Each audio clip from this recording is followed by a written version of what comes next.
So I learned I know nothing about wrestling. I've had 3 sons that have done it. I still don't know a lot. I've sat through a lot of Saturday tournaments, all that kind of stuff. But what I did learn is, and I've got a couple of theories, but a guy that's a good wrestler, a really good wrestler in high school has never been a bad football player. It doesn't ensure he's going to be a great football player.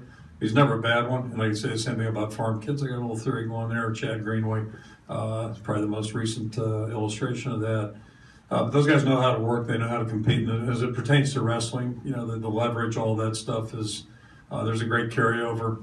We got a guy, Nate Budget, on our football team who doesn't look like a Big Ten football player. If you walked in the door right now, played 8-man football in Nebraska, a little town, but was a state champion in wrestling. And we've had a lot of those guys. We go back to Mark Simlinger, who was an okay football player, but started 3 years for us on 3 good teams, 84, 85, 86, and 6 foot, 250 maybe, that type of thing. So there's some things that sport, if you're really good in that sport, and we've had, several guys. I think Riley Reef comes to mind right now. Probably could have been a 3-time NCAA champ if that's all he had done.